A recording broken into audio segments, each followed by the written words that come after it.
Hello, my name is Ellie. I am going to be working with Jason here. I'm a registered dietitian. Hello, thank you for coming in.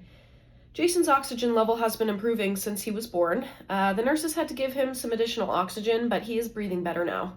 Since it's been about an hour since he was born, we should try breastfeeding to give him some nutrients. Okay, I can try. Jason will need all the nutrients he can get.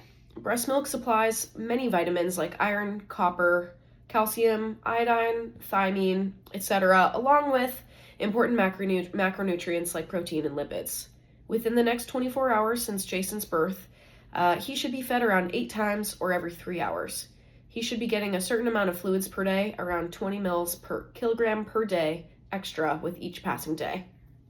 What are the benefits of breastfeeding the baby so quickly and so often after he is born? That is a great question. We want to prevent hypoglycemia and infection, and we also want to increase nutrition and improve development of the baby. It also helps to create a connection for you with him. Is there anything else Jason should be given for his health?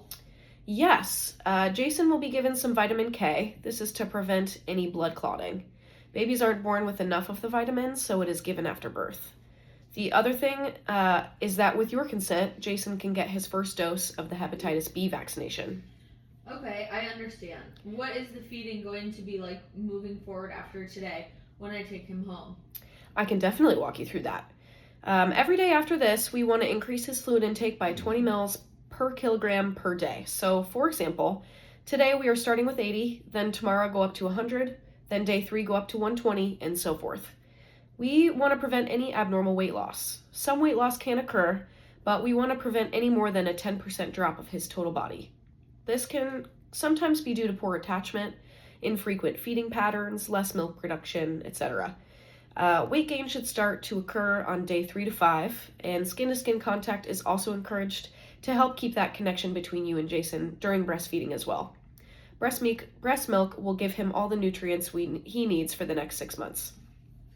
And should I choose to stop breastfeeding and use an alternative method, how would I go about that? Sure, there is formula milk for the neonatal period or term milk as well. If that is the option you choose, we would need to look into how readily available it is, how expensive, and if you feel you can maintain that for the first 6 months. That is an option, but breast milk is usually preferred over the alternative. Is there anything I can be doing to make sure I don't have an inadequate supply of breast milk? You are doing a great job, and that is a great question. Yes, there are some things you can be doing.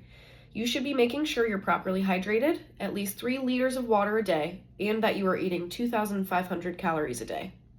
I've never paid attention to calories before. I have no idea how to do that or how to eat like that. That's why I'm here. I can help ease your mind and work with you on what to do so that you know. The normal daily intake for an adult is about 2,000 calories a day. The reason you need 500 plus extra calories is because your body is now producing milk and healing itself from the birthing process. Breastfeeding burns about that amount of calories. That takes extra energy, therefore you need extra fuel. What kinds of things should I be eating? I don't even know where to start. The most important things are to get plenty of protein, complex carbohydrates, veggies, and healthy fats into your diet. I can break down each group. Yes, please. Thank you.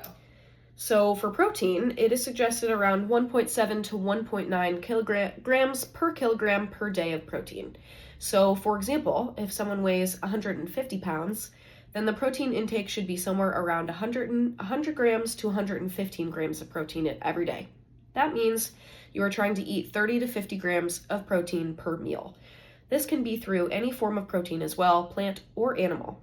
Complex carbohydrates are things like whole grains, oats, quinoa, things like that, as well as beans, lentils, chickpeas, sweet potatoes, corn, squash, etc. These are great things to eat because they keep your blood sugar stable and they take longer to digest so that they provide energy for longer. Simple carbohydrates are things like white bread, pasta, sugary food and drink, and overly processed foods. How are you feeling so far about those 2 categories? Good so far. Fantastic.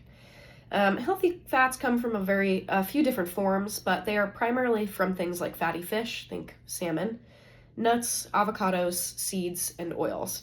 Be careful with some of those things though, because although they do supply good fats, they can also be really high in calories like nuts or oils. just something to be aware of when using them in cooking. Lastly, you want to be getting in around 3 to 4 cups of vegetables every day. Great examples of nutrient-dense veggies are things like broccoli, kale, spinach, carrots, sweet potatoes, things like that. All of these things, along with good hydration, are going to support your own metabolism as well as the baby's. How do you feel about all that information? I think it'll be a transition, but I'm ready to take on the challenge. Thank you for your help.